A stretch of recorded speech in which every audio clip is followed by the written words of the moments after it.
Traditionally,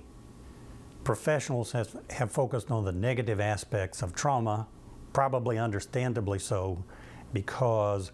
the people they were seeing were the people who had been very negatively affected by very negative sets of circumstances, in particular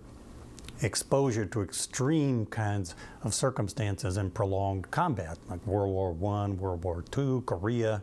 and to a lesser but significant extent in the Vietnam War, and currently the wars in Iraq and Afghanistan. But in the middle of the 20th century, 40s and 50s, psychologists, particularly American psychologists, started to say, you know, we should focus not only on people who are having some difficulty with life, but we should also study people who are doing well, who are thriving. And in the words of the humanistic psychologist Abraham Maslow, let's study people who are self-actualized, who are happy, who deal with adversity well, who get along with other people, have good, deep relationships with other people. There were a couple of other psychologists who, in the 50s and 60s, wrote and talked about their experience with clients and suggested that the persons dealing with highly stressful events might have the opportunity to learn ways of dealing with tough stuff that would then benefit them when they encountered the next difficult things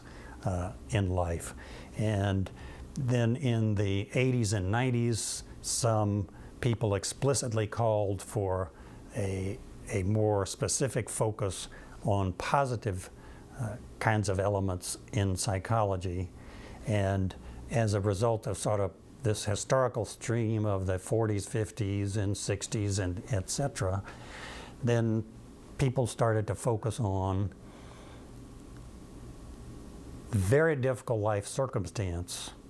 can challenge your psychological well-being, produce distress, may give you some post-traumatic symptoms, but we're starting to talk to people and they're saying, we not only suffered, but we changed in ways that were highly positive. So a significant way in which the focus on what we have called post-traumatic growth is different from the historical past is that there is this sort of acknowledgement of both possibilities.